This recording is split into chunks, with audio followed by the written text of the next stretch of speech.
नमो नमः आप सभी सदस्यों को मेरी तरफ से। तो आइए आज हम आपको बताते हैं कलयुग का खेल क्या होता है, कलयुग क्या है, कलयुग ने कैसे संत जी से बात की, संत जी की बात क्या होती थी। आइए आपको कलयुग के बारे में बताते हैं।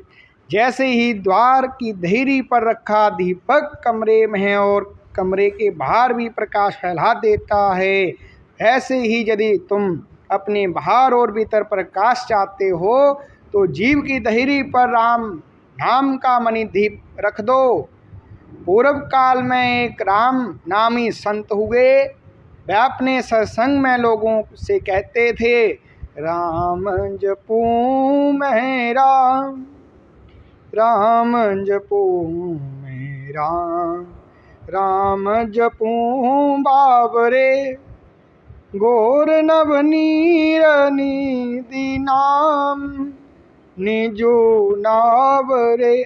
कहते कि तुम राजा राम का नाम जपो, क्योंकि यही निर्बल का बल है, असहाय का मित्र है, अभागे का भाग्य है, अंधे की लाठी है, लंगड़े का हाथ पांव है, निराधार का आधार है और भूखे का माँ बाप है। इसलिए कलयुग कली काल में राम नाम ही मनुष्य का सच्चा साथी और हाथ पकड़ने वाला गुरु है। यही तार का ब्रह्मा है। कलयुग केवल हरि गुण गाह, गावत नर ही पाव भव जाह। कलयुग जोग न जग न गाना, एक दार राम गुण गाना। एक दिन उस संत के पास कलयुग ब्राह्मण वेश में पधारे। कली पुरुष के संत को अपना परिचय देकर आदेश किया कि तुम सत्संग करते हो, उसमें लोगों से आत्मा परमात्मा की चर्चा करते हो, तुम राम नाम का जप करने पर बल देते हो, इससे लोगों का मनोबल बढ़ता है।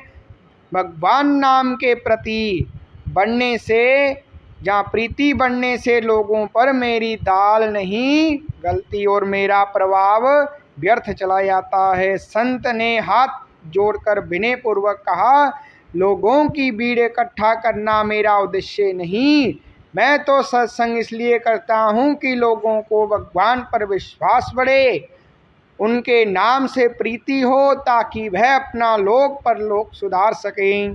कलयुग ने कहा, एक समय मेरा शासन है।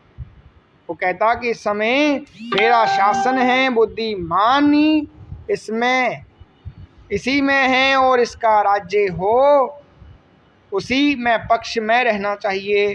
कहते कि मैं समय जो है वो मेरा शासन चल रहा है, बुद्धिमानी इसी में है, जिसका राज्य हो उसी के पक्ष में रहना चाहिए।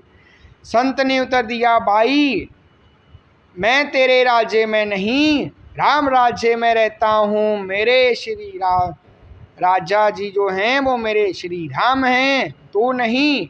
युग तो आते जाते रहते हैं, ये तो अनित्य हैं, बदलते रहते हैं, आते हैं जाते हैं। कली पुरुष संत को धमकी देकर बोला, आपको मेरी अवज्ञा बहुत महंगी पड़ेगी। अगले दिन संत के पास एक व्यक्ति आया और कहने लगा, महाराज आपने मदिरा शराब मंगवाई थी, उसके पैसे अभी तक नहीं पहुंचाए हैं। संत समझ गए कि ये कली पुरुष का ही खेल है। संत द्वारा मदिरा मंगवाने की बात जंगल में आग की तरह चारों ओर फैल गई। जो संत के शिष्य व सत्संगी थे वह सब उनके निंदक हो गए। धीरे धीरे संत का आश्रम खाली हो गया। अब कली पुरुष जो है वो पुनः संत के सामने प्रकट होकर बोला, कैसा चल रहा है तुम्हारा राम राज्य, कैसी है तुम्हारी भक्ति और कैसा है तुम्हारा आश्रम। तुमको संत मानने वाले अब तुम्हें ही शैतान मानने लगे हैं। अब भी समझ जाओ, मेरे राज्य में लोगों को भगवान नाम लेने की सीख देकर मेरे विरुद्ध ना चलो। यदि तुम मेरी बात मानो, जहाँ मान लेते तो कल से ही तुम्हारे आश्रम में भक्तों की भीड़ लग जाएगी। संत ने पूछा, ये कैसे करोगे?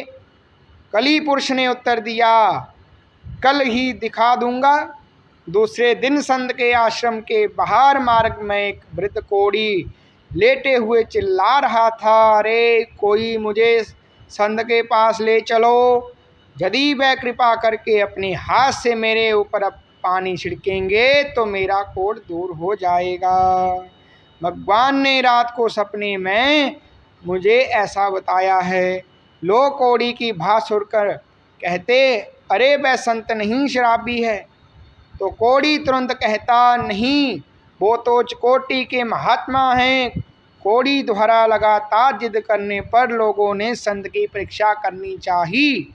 वह कोढ़ी को उठाकर संत के पास ले गए और इस पर जल छिड़कने को कहा। संत ने ऐसे ही जल छिड़का, उसका कोढ़ ठीक हो गया और वह वृद्ध था वो एक सुंदर नौजवान बन गया। ये देखकर सभी लोग संत जी से क्षमा मांगने लगे। कहते कि हे संत महाराज जी, हमें माफ़ कर दो। आश्रम में पुनः जैसे पहले भीड़ होती थी वैसे ही होने लगी। कली पुरुष फिर संत के पास आकर बोला, देखा मेरा प्रताप, इसलिए अब तुम मुझसे मिलकर के रहो। संत जी ने तुरंत कहा, नहीं, हम तो प्रभु श्री राम से ही मिलकर रहेंगे। हमारा सत्संग जारी रहेगा ताकि लोग विषयों के धन के दास ना बने, प्रभु श्री राम के दास बने। बोलिए श्री रामचंद्र भगवान की जय। कली पुरुष ने संत को धमकाते हुए कहा, तुमने मेरा प्रताप तो देख ही लिया है, अब मेरी बात ना मानना तुमको बहुत भारी पड़ेगा। संत ने अपेक्षा भाव से कहा, हाँ, देख लिया तुम्हारा प्रताप। हमने अपनी निंदा स्तुति दोनों करवा ली। तूने भी देख लिया राम नाम का प्रभाव। मैं दोनों ही परिस्थितियों में सम रहा, अनुकूल में भी और प्रतिकूल दोनों में ही परिस्थिति को मैंने अपने राम राज्य की इच्छा माना, इसलिए मैं मुझे प्रभावित ना कर सकी। राम नाम पर विश्वास से मुझे सब कुछ अच्छा ही लगा। राम भरोसे राम बल है, राम नाम विश्वास, सुमिरत शुभ मंगल कुसंगल मंगत तुलसीदास। राम नाम रति राम गति, राम नाम विश्वास, सुमिरत शुभ मंगल कुशल दहूँ दिसी तुलसीदास। यही भगवान के नाम का प्रताप है। नाम के सहारे ही मुझे तुझ में कोई बे नहीं लगा, क्योंकि राम धनु जब गूंजती है राम नाम की धुन तो सब वे भाग जाते हैं। राम नाम धनु ध्यान से सब शुभ जाते जाग। अर्थात राम नाम ही संत के अटूट विश्वास के कली पुरुष समझ गया कि जहाँ अपनी दाल नहीं गलने वाली, वह किसी और को अपना शिकार बनाने के लिए चल गया। इस घोर कली काल में हमारे जीवन में बाहर और भीतर जो गहन अंधकार छाया हुआ है उसे हटाने का एक ही राम भान तरीका है। राम नाम मन दीप अरु, जी दहेरी द्वार, तुलसी भीतर वे रहूं जो चाही उजियार।